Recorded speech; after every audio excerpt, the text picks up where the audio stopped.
গল্পের শুরুতে আমরা অনেকগুলো বরফের পাহাড় দেখতে পাই, যেখানে একদল ইয়েতিরা একসাথে মিলে সুখে শান্তিতে বসবাস করত। তাদের ইয়েতিদের একসাথে থাকার যেই নিয়মকানুন রয়েছে ওগুলো তারা একটা পাথরে লিখে রাখত।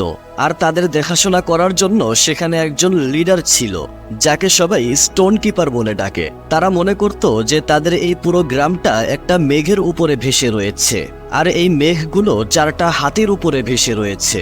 এবং তারা এটাও মনে করত যে তারা যেই পাথরগুলোতে তাদের নিয়মকানুন লিখে রাখে ওই পাথরগুলো তাদেরকে সমস্ত বিপদ থেকে রক্ষা করবে।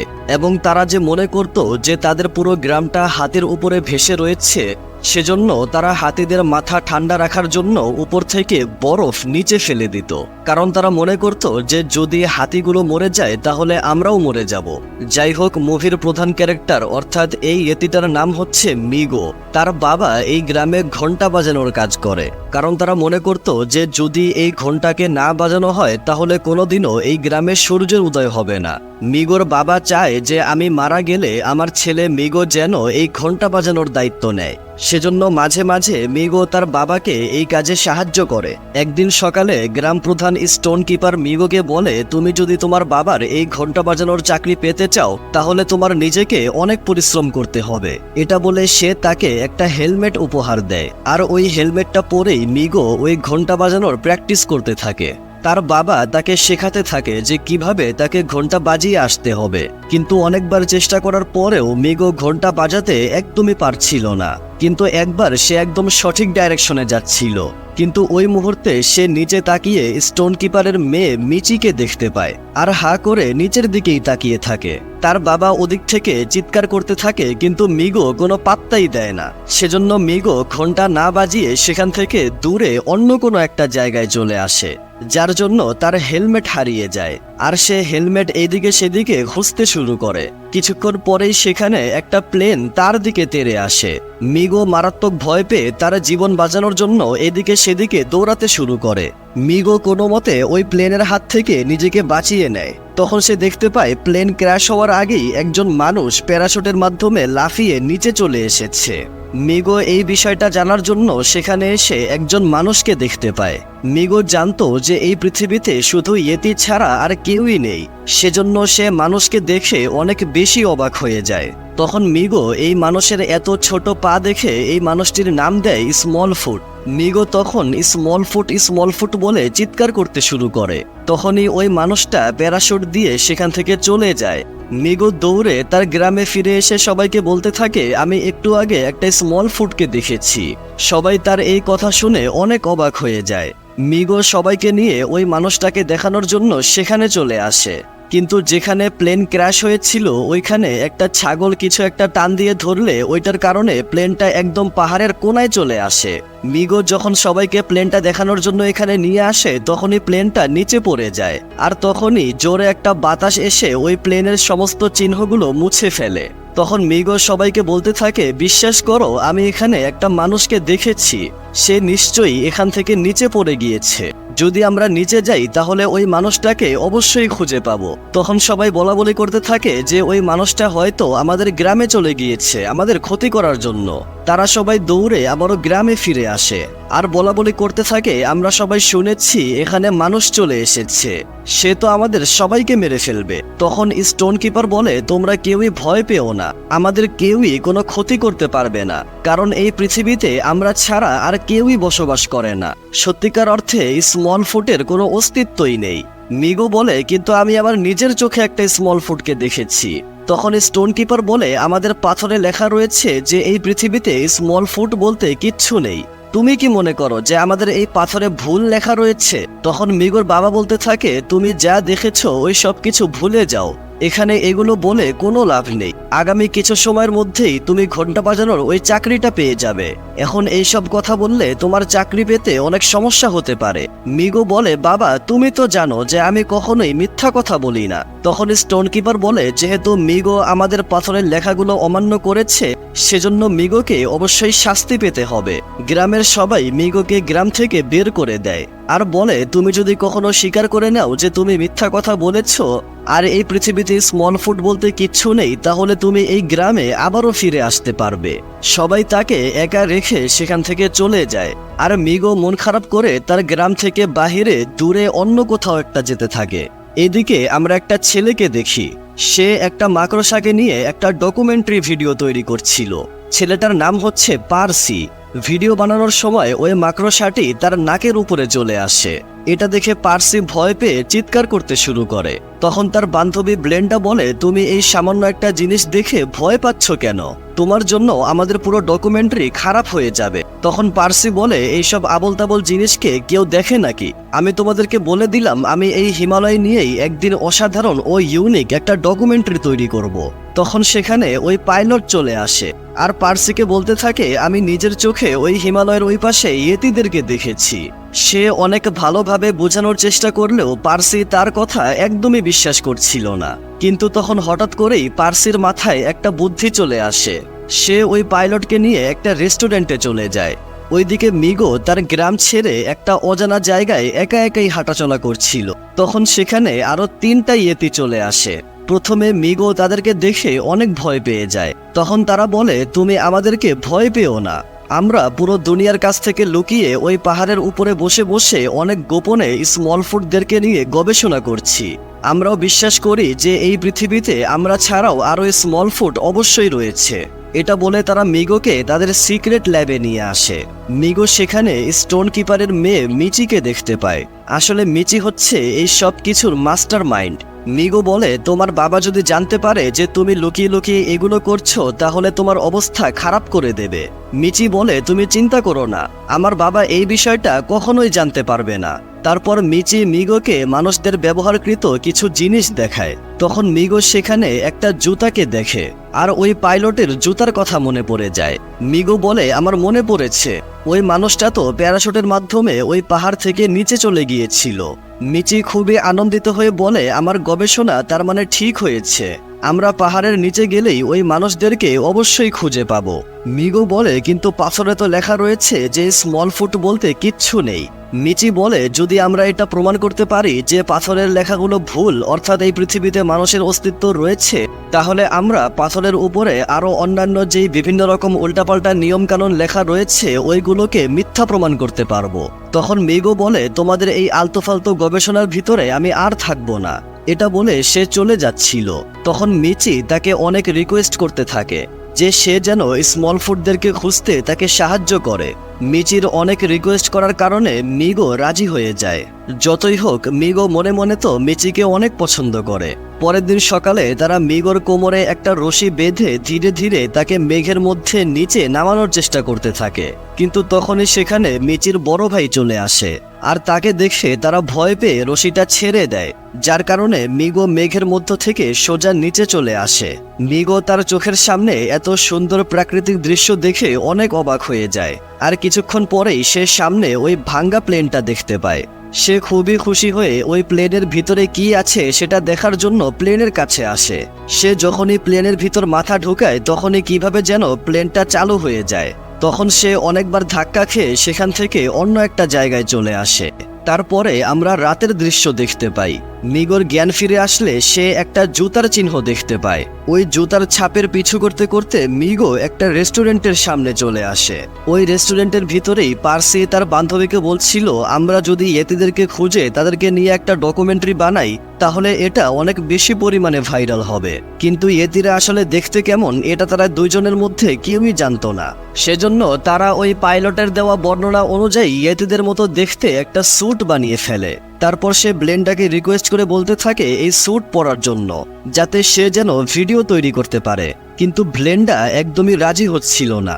সেজন্য পার্সি অনেক রকম চেষ্টা করে তাকে পটিয়ে এই স্যুটটা পরানোর চেষ্টা করতে থাকে। তবে কিছুক্ষণ পরেই পার্সি তার ওই স্যুট আর কোথাও খুঁজে পাচ্ছিল না। তখন মিগো ওই রেস্টুরেন্টের ভিতরে কি রয়েছে সেটা দেখার জন্য ভিতরে চলে আসে। সেই সময় পার্সি তার স্যুট খুঁজতে খুঁজতে বাহিরে আসলে সামনে মিগোকে দেখে মনে করে যে ব্লেন্ডা হয়তো সত্যি তার স্যুটটা পরে নিয়েছে। পার্সি ক্যামেরা ওপেন করে মিগোর ভিডিও তৈরি করতে শুরু করে। মিগো বলতে থাকে যে আমি একটা আসল ইয়েতি, আমার নাম হচ্ছে মিগো। প্রথমে পার্সি তার কথা কিছুই বুঝতে পারছিল না। কিন্তু একটু পরে সে দেখে ব্লেন্ডা তার গাড়িতে করে সেখান থেকে চলে যাচ্ছে। এটা দেখে পার্সির অবস্থা অনেক খারাপ হয়ে যায়। সে তখন ভয়ে চিৎকার করে এদিকে সেদিকে দৌড়াতে শুরু করে। পার্সি যখন মিগোকে অজ্ঞান করার জন্য তার দিকে একটা ইনজেকশন মারবে তখন সেটা ভুলবশত আকাশে চলে যায়, আর ওই ইনজেকশনটা ঘুরে এসে সোজা পার্সির পিছনে লেগে যায়। তাই পার্সি সেখানে অজ্ঞান হয়ে যায়। এটা দেখে মিগো পার্সির জ্ঞান ফেরানোর অনেক চেষ্টা করতে থাকে, কিন্তু কোনোভাবেই তার জ্ঞান ফিরে আসছিল না। তাই সে চিন্তা করে আমি এই মানুষটাকে আমার সাথে পাহাড়ের উপরে নিয়ে যাব, আর সবাইকে দেখিয়ে এটা প্রমাণ করে দেব যে পৃথিবীতে স্মল ফুড অবশ্যই রয়েছে। তখন সে পার্সিকে নিয়ে সেখান থেকে পাহাড়ের উদ্দেশ্যে রওনা দেয়। কিন্তু রাস্তায় এত বেশি পরিমাণে ঠান্ডা ছিল যে পার্সির শরীর একেবারে জমে যায়, আর কিছুক্ষণের মধ্যেই সেখানে বরফের ঝড় শুরু হয়ে যায়। তাই সে পার্সিকে নিয়ে একটা গুহার ভিতরে এসে এখানে আগুন জ্বালিয়ে পার্সির জ্ঞান ফিরানোর চেষ্টা করতে থাকে। পার্সির জ্ঞান ফিরে আসলে সে মনে করে যে ইয়েতি এখন তাকে এভাবে ফ্রাই করে খেয়ে ফেলবে। তখন মিগো পার্সির থাকার জন্য একটা জায়গা করতে থাকে। ওই মুহূর্তে পার্সির বাঁধন খুলে গেলে সে ক্যামেরা ওপেন করে বলতে থাকে, গাইজ, এটাই আমার শেষ ভিডিও। আমি আর কখনোই আপনাদের সাথে দেখা করতে পারবো না, কারণ একটা ইয়েতি হয়তো আমাকে এখনই মেরে ফেলবে। সে ওই ভিডিওটা ব্লেন্ডার কাছে পাঠানোর জন্য সেখান থেকে একটু দূরে চলে যায়, কিন্তু সে মোবাইলে একটুও নেটওয়ার্ক খুঁজে পাচ্ছিল না। বেচারা তখন দুঃখে কষ্টে চিৎকার করতে শুরু করে। তখন ওই গুহার ভিতরে চিৎকার শুনে একটা ভাল্লুক চলে আসে। ভাল্লুকটা পার্সের ওপর আক্রমণ করতে গেলে তখন মিগো তাকে বাঁচিয়ে নেয়। পার্সি নিজের জীবন বাঁচিয়ে কোনো মতে সেখান থেকে বাহিরে চলে আসে। তখন সে ওই গুহার ভিতর থেকে ইয়েতির চিৎকারের শব্দ শুনতে পায়, আর মনে করে যে ইয়েতি হয়তো কোনো বিপদে পড়েছে। যেহেতু ইয়েতিটা তার জীবন বাঁচিয়েছে সেজন্য সে ইয়েতিকে সাহায্য করার জন্য ফিরে আসে। পার্সি দেখতে পায় যে ইয়েতির পা একটা ট্র্যাপে আটকে গিয়েছে। তখন পার্সি তার পা থেকে ওই ট্র্যাপটা সরিয়ে পায়ে ব্যান্ডেজ করে দেয়। তখন মিগো সুস্থ হয়ে যায়, আর বাহিরে বরফের ঝড়টাও থেমে যায়। মিগো পার্সিকে ইশারা দিয়ে বোঝানোর চেষ্টা করে যে আমি তোমাকে এই ব্যাগে করে আমাদের এলাকায় নিয়ে যাব। এই সব কিছু পার্সি তখন ভিডিও করতে থাকে, আর মিগোর সাথে তাদের গ্রামে যাওয়ার উদ্দেশ্যে রওনা হয়। তারা একের পর এক পথ পাড়ি দিয়ে আবারও গ্রামে ফিরে আসে। ওইদিকে মিগোর বন্ধুরা তাকে হারিয়ে ফেলার জন্য এখানে অনেক দুশ্চিন্তা করছিল। তখনই মিগো পার্সিকে নিয়ে সেখানে চলে আসে, আর তার সব বন্ধুরা একটা মানুষকে দেখে অনেক অবাক হয়ে যায়। তারা বলতে থাকে এখন আমরা প্রমাণ করে দেব যে এই পৃথিবীতে মানুষেরা রয়েছে। অন্যদিকে আমরা মিগোর বাবাকে দেখি, সে একা একাই এখানে ঘন্টা বাজানোর চেষ্টা করছিল। যেহেতু মিগো এখানে নেই সেহেতু কেউই তাকে ঘন্টা বাজাতে আর সাহায্য করছিল না। সে অনেক চেষ্টা করার পরেও একা একা ওই ঘন্টাটা বাজাতে পারছিল না, কিন্তু ঘন্টা না বাজানোর ফলেও সেখানে সূর্যের আলো চলে আসে। এটা দেখে মিগোর বাবা অবাক হয়ে ভাবতে থাকে যে মিগোর কথাগুলোই হয়তো সত্যি ছিল, পাথরের লেখাগুলো সব সঠিক না। ওইদিকে মিগো পার্সিকে নিয়ে তাদের গ্রামে ফিরে এসে গ্রামের সবাইকে বলতে থাকে তোমরা সবাই এখানে আসো। এটা বলে সে সবাইকে পার্সিকে দেখায়। সেখানে সবাই জীবনে প্রথম একটা মানুষকে দেখে অনেক বেশি অবাক হয়ে যায়। আর পার্সি সত্যিকার অর্থে একজন ইউটিউবারের মতো এখানকার সবকিছু তার ক্যামেরায় রেকর্ড করতে থাকে। তখন সেখানে স্টোন কিপার এসে বলে এটা আসলে কোনো স্মল ফুড না। মিগো যাকে ধরে নিয়ে এসেছে সে মানুষদের মতো দেখতে একটা অন্য একটা প্রাণী।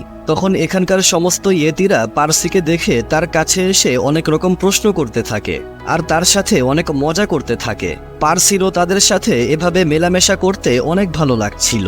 পার্সি বলে আমি বুঝে গিয়েছি যে ইয়েতিরা আসলে ভয়ঙ্কর নয় যেমনটা মানুষেরা মনে করে। পার্সি তাদেরকে একটা বই দেখিয়ে সাইকেল, প্লেন ইত্যাদি কিভাবে বানাতে হয় সেটা শেখাতে থাকে। ওইদিকে স্টোন কিপার তার মেয়ে মিচিকে চুপি চুপি একটা কোনায় নিয়ে এসে বলে আমি সবসময় চেয়েছি সত্যিটা তোমাদের কাছ থেকে লুকিয়ে রাখার জন্য, কারণ মানুষেরা যদি কখনো আমাদের খোঁজ পেয়ে যায় তাহলে তারা আমাদেরকে মেরেও ফেলতে পারে। অন্যদিকে মিগো যখন তার বাবার কাছে যায় তখন সে দেখতে পায় তার বাবা মন খারাপ করে বসে রয়েছে। মিগোর বাবা বলতে থাকে যে আমার মনে হয় যে পাথরের লেখাগুলো আসলে সত্যি নয়, কারণ আজকে আমি ঘন্টা না বাজানোর পরেও সূর্য উঠে গিয়েছে। মিগো বলে হ্যাঁ অবশ্যই, আমাদের এখনো অনেক কিছু শেখা বাকি রয়েছে। তখন স্টোন কিপার মিগোকে ডেকে পাঠায়। স্টোন কিপার তাকে একটা পুরাতন গুহায় নিয়ে এসে তাদের পূর্বপুরুষদের সমস্ত স্ট্যাচুগুলো তাকে দেখাতে থাকে। এরকম একটা গোপন গুহা দেখে মিগো অনেক অবাক হয়ে যায়। স্টোন কিপার বলতে থাকে কোনো একটা সময় আমরা মাটির উপরে বসবাস করতাম, কিন্তু মাটির উপরে যখন আমাদের মানুষদের সাথে সাক্ষাৎ হলো তখন মানুষেরা আমাদেরকে মেরে শিকার করতে শুরু করলো। তখন আমরা আমাদের জীবন বাঁচানোর জন্য এরকম পাহাড়ের উপরে আশ্রয় নিয়েছি, কেননা এখানে অক্সিজেনের মাত্রা অনেক কম হওয়ার কারণে এত উপরে মানুষেরা কখনোই আসতে পারবে না। আর সেজন্যই আমরা এই পাথরের উপরে বিভিন্ন রকম উল্টাপাল্টা ভুলভাল নিয়মকানুন লিখে দেই, যাতে ইয়েতিরা এই নিয়মকানুনকে ফলো করে কখনোই পাহাড়ের নিচে যে মানুষদের সাথে সাক্ষাৎ করার সাহস না করে। মিগো বলে, তার মানে এগুলো সব মিথ্যা? স্টোন কিপার বলে, হ্যাঁ, আরে এগুলো আমাদের ইয়েতিদেরকে বাঁচানোর জন্যই করা হয়েছে। আমরা ইচ্ছে করেই বরফ গলিয়ে মেঘ তৈরি করি, যাতে মানুষেরা যেন কখনোই এখানে পৌঁছাতে না পারে। সেজন্য তুমি আজকে যেই স্মল ফুটকে নিয়ে এসেছো, তুমি আগামীকালকে সবার সামনে যে এই কথাটা বলবে যে এটা কোনো স্মল ফুট না, এটা আসলে অন্য একটা প্রাণী। এই কথার পরিপ্রেক্ষিতে মিগো মিথ্যা কথা বলতে একদমই রাজি হচ্ছিল না। অন্যদিকে মিচি পার্সির কাছ থেকে মানুষদের সম্পর্কে অনেক কিছু জানার চেষ্টা করছিল। তখন সেখানে মিগো এসে এগুলো দেখে ভাবতে থাকে যে সত্যি যদি মানুষেরা জেনে যায় যে এখানে আমরা রয়েছি, তাহলে তারা আমাদের ক্ষতি করার জন্য এখানে অবশ্যই চলে আসবে। এটা ভেবে মিগো পার্সিকে নিয়ে সবার সামনে এসে বলতে থাকে, এটা কোনো স্মল ফুট না, এটা হচ্ছে অন্য আরেকটা প্রজাতির প্রাণী। সেখানে উপস্থিত সমস্ত ইয়েতিরা অনেক অবাক হয়ে যায়। তখন তার বন্ধুরা তার উপর অনেক রাগান্বিত হয়ে যায়। স্টোন কিপার বলে যে মিগো যেই কথা বলেছে এটাই সত্যি। এটা বলে স্টোন কিপার পার্সিকে একটা বোতলের মধ্যে বন্ধ করে দেয়। এটা দেখে মিগো অনেক বেশি মন খারাপ করে। তারপর রাতে সে তার বাবাকে বলে যে আমি সবাইকে মিথ্যা কথা বলেছি। মিগোর বাবা বলে, এটা তোমার ঠিক হয়নি, যেটা সত্য তোমার সেটাই সবাইকে বলা উচিত। তখন মিগো সত্যি কথা বলার জন্য মিচির রুমে আসে, কিন্তু সে ওখানে কাউকেই দেখতে পায় না। মিগো ধারণা করে যে মিচি হয়তো পার্সিকে নিয়ে নিচে মাটিতে চলে গিয়েছে। তখন মিগো দৌড়ে তার সমস্ত বাকি বন্ধুদের কাছে যেয়ে ক্ষমা চাইতে থাকল, কিন্তু তার বন্ধুরা তার উপর অনেক বেশি অভিমান করেছিল। মিগো বলে, আমি যেহেতু মিথ্যা কথা বলেছি তাই আমি নিজেই মিচিকে বাঁচানোর জন্য যাচ্ছি। এটা বলে সে লাফ দিয়ে নিচে চলে আসে। কিছুক্ষণ পরে তার বাকি বন্ধুরাও তাকে ফলো করে নিচে লাফ দিয়ে দেয়। তারপর তারা সবাই একসাথে মিলে মিচিকে খুঁজতে শুরু করে। ওইদিকে মিচি পার্সিকে এই শহরের বিশাল বড় একটা টাওয়ারের উপরে রেখে চলে আসে। পার্সির জ্ঞান ফিরে আসলে সে মিচিকে এই শহরে ঘোরাঘুরি করতে দেখতে পায়। সে তখন মিচিকে বাঁচানোর জন্য দৌড়াতে শুরু করে। তখন পার্সির ব্লেন্ডার সাথে দেখা হয়ে যায়। ব্লেন্ডা বলে, তুমি আমাকে যেই ভিডিও পাঠিয়েছিলে তোমার ওই ভিডিওটা অনেক বেশি পরিমাণে ভাইরাল হয়ে গিয়েছে। সারা পৃথিবী জুড়ে সবাই শুধু তোমার ভিডিওটাই দেখছে। এটা দেখে পার্সি অনেক খুশি হয়ে যায়। অন্যদিকে মিচি মানুষদের ঘরবাড়ি রাস্তাঘাট সবকিছু দেখে অনেক অবাক হয়ে যায়। কিছুক্ষণ পর সেখানে মিচিকে দেখে অনেকগুলো মানুষ এসে ভিড় করতে শুরু করে। মিচি সবাইকে দেখে হাই হ্যালো বলতে থাকে, কিন্তু মানুষজন তাকে দেখে অনেক বেশি ভয় পেতে থাকে। কিছুক্ষণ পর সেখানে কয়েকটা গাড়ি চলে আসলে মিচির কারণে একটা ছোট অ্যাক্সিডেন্ট হয়ে যায়, যার কারণে একটা দোকানে আগুন লেগে সেখানে ফটকা ফুটতে শুরু করে। কিছুক্ষণ পর সেখানে মিচিকে ধরার জন্য পুলিশ চলে আসে। সে কোনো মতে ওখান থেকে নিজের জীবন নিয়ে পালিয়ে আসে। পালানোর সময় মিচির তার বন্ধুদের সাথে দেখা হয়ে যায়। মিচি রাগ করে মিগোকে বলতে থাকে, তুমি এখানে কি করছো? তুমি তো আমাদের সাথে বিশ্বাসঘাতকতা করেছো। তখন মিগো তাদেরকে পুরাতন একটা ছবি দেখিয়ে বলে যে একসময় আমরা আর মানুষেরা একসাথেই বসবাস করতাম, কিন্তু মানুষেরা আমাদেরকে দেখে বিপদ মনে করে আমাদেরকে হত্যা করার চেষ্টা করত। মানুষেরা আমাদেরকে অনেক ভয়ানক একটা দৈত্য মনে করত। সেজন্য আমি তোমাদেরকে মিথ্যা কথা বলেছি। যাই হোক, একটু পর তারা সেখান থেকে পালাতে শুরু করে, আর পুলিশেরাও তাদেরকে ধাওয়া করতে থাকে। কিছুক্ষণ পর তাদের শরীরে লেগে অনেকগুলো তার ছিঁড়ে যায়, যার কারণে শহরে ইলেকট্রিসিটি বন্ধ হয়ে যায়। আর ওইদিকে শহরে পার্সি আর ব্লেন্ডা তাদেরকে বাঁচানোর জন্য খুঁজতে থাকে। মিগো আর বাকি সবাই শহর পাড়ি দিয়ে জঙ্গলে চলে আসে। তখন মানুষেরা হেলিকপ্টারে করে তাদেরকে খুঁজতে খুঁজতে এখানে এসে যখন মিগোকে প্রায় ধরে ফেলেছিল, তখন স্টোন কিপার সেখানে এসে অনেকগুলো পাথর মেরে ওই হেলিকপ্টারকে ধ্বংস করে তাদেরকে বাঁচিয়ে নেয়। মিচি তার বাবাকে দেখে অনেক খুশি হয়ে যায়। তবে কিছুক্ষণ পরে সেখানে মোটরসাইকেলে করে আরো অনেকগুলো মানুষ চলে আসে। তখন মিগো সবাইকে চলে যেতে বলে নিজেই ওই মানুষগুলোকে অন্যদিকে নিয়ে যায়। ওই মানুষগুলো মিগোকে ধরতেই পারে না, তবে একটা বাইক মিগোকে ধরে ফেলে। তখন মিগো দেখতে পায় ওই বাইকটা আসলে পার্সি চালাচ্ছিল। মিগো পার্সিকে তার বন্ধু মনে করেছিল, কিন্তু পার্সি তাকে একটা ইনজেকশনের মাধ্যমে অজ্ঞান করে ফেলে। তখন মানুষেরা আরো ঘোরাঘুরি করতে করতে মিগোকে ধরে ফেলে, কিন্তু তখন মানুষেরা দেখতে পায় যে এটা আসলে মিগো না, পার্সি মিগোকে বাঁচানোর জন্য ইয়েতিদের স্যুট পরেছিল। তখন পুলিশদেরকে বোকা বানানোর জন্য পুলিশেরা পার্সিকে ধরে নিয়ে যায়। আসলে ব্লেন্ডাই তাকে সাহায্য করেছিল যাতে মিগো যেন এখান থেকে পালাতে পারে। তখন মিগো ও তার বাকি বন্ধুরা দূর থেকে এগুলো দেখে মুচকি মুচকি হাসছিল। কিছুক্ষণ পর পার্সি তার মোবাইল থেকে সমস্ত ইয়েতিদের ছবি ও ভিডিওগুলো ডিলিট করে দেয়, যাতে মানুষেরা যেন আর কখনোই এই সম্পর্কে কিছুই জানতে না পারে। মিগোকে ফেরত পেয়ে মিচি ও তার বন্ধুরা অনেক খুশি হয়ে যায়, আর সেই সুযোগে মিগো মিচিকে তার ভালোবাসার কথা জানিয়ে দেয়। তারপর তারা আবারও গ্রামে ফিরে এসে সমস্ত ইয়েতিদেরকে সমস্ত সত্যি কথা বলে দেয়। তার পরের দিন সকালবেলা তারা সবাই একসাথে ওই পাহাড় থেকে নিচে নেমে আসে। প্রথমে পুলিশেরা তাদেরকে দেখে অনেক ভয় পেয়ে যায়, কিন্তু কিছুক্ষণ পর যখন পার্সি আর ব্লেন্ডা তাদের কাছে যায়, তখন মানুষেরা বিষয়টা বুঝতে পারে যে ইয়েতিরা কোনো খারাপ কেউ না, তারাও আমাদের মতোই খুবই ভালো মনের একজন কেউ। এই ঘটনার পর মানুষদের মন থেকে ইয়েতিদের সম্পর্কে সমস্ত ভুল ধারণা দূর হয়ে যায়, আর এটার সাথেই এই গল্পটা এখানেই শেষ হয়।